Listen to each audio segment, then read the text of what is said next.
মনা আজ্জা জিতবানি, আজ্জা তো তোমাকে জিততে হবে ভাইয়া। আজ্জা যদি না জিতো তাহলে কিন্তু আমরা ওডিআই সিরিজ এটা হারিয়ে যাবো, এটা মাথায় দেখতে হইব। সুতরাং যে কোনো ছলে বলে কৌশলে পারফরমেন্সে আজকের ম্যাচটা ভাইয়া জিততে হবে। আর যদি না জিতি বাংলাদেশের ক্রিকেট ফ্যানদেরকে আবার টেনশনে রাখো, বাসার নিচে অ্যাম্বুলেন্স খাড়া করায় রাখো, তাহলে কিন্তু বিষয়টা একদমও ভালো হইতো না ভাইয়া। Top order flop, middle order slow যাচ্ছে তাই অবস্থা, ফিনিশিং ডাইরেক্ট ফিনিশ হয়ে গেছে গই। বলাররা উইকেট পাইতেছে কিন্তু প্রচুর পরিমাণে রান দিতেছে।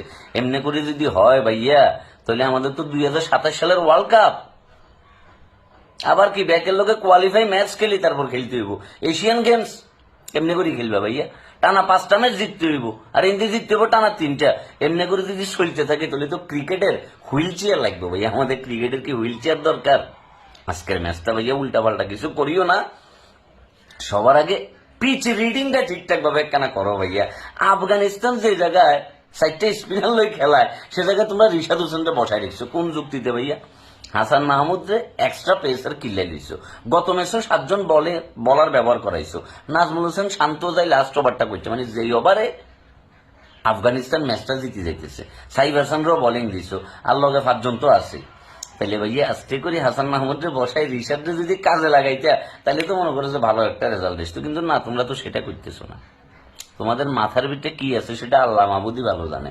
একটা পরিসংখ্যান দেখলাম, ওপেনার তানজিদ হাসান তামিমের চাইতে আমাদের তানজিম হাসান সাকিব তার ওডিআই এভারেজ রান বেশি।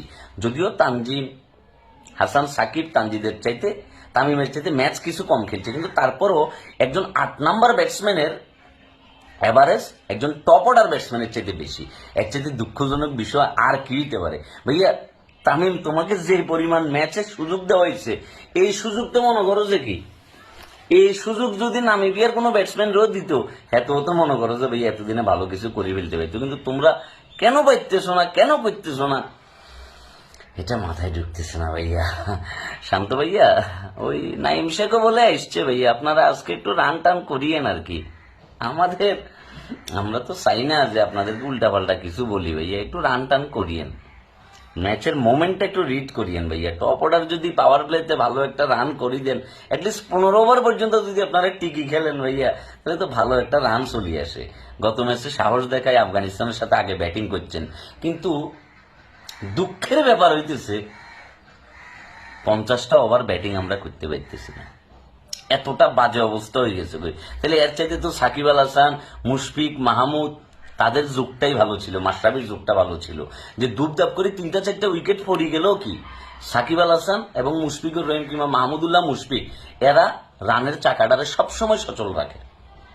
কিন্তু আমাদের তাওহিদ হৃদয়, মেহেদী হাসান মিরাজ যে স্লো গতিতে ক্রিকেট খেলে, এত পরিমাণে ডট বল দিলে ম্যাচটা তো ওখানে শেষ হয়ে যায় ভাইয়া। টর্নেডো নাইমও নাকি বাংলাদেশের তো নাইসছে বিচার জটিলতা কাটাই। দেখো আজকে রান টান করতে পারো কিনা, নাইলে পুরান অসল মাল সম্মুর কাছে বেরিয়ে যেতে হবে। কারণ তোমরা তো পাইপলাইন থেকে মাল প্রডিউস করতে পারতেছো না, তাহলে আমাদের তো দিন ছেড়ে যাওয়ার কথা, কোনো জায়গা নেই। আফগানিস্তানের লগে যদি আমাদের এই অবস্থা হয়, Australia, England, New Zealand, south Africa, India, নিজেদেরকে ওখানে খুঁজে পাওয়া যাবে না 25 বছর পরে। এতটা হতাশা, আর সংবাদ সম্মেলনে বড় বড় গল্প। একটু দেখাও, ম্যাজিক দেখাও ভাইয়া। হ্যাঁ, শুভকামনা। কেন বাংলাদেশ টিমের জন্য শুভকামনা। আল্লাহ হাফেজ।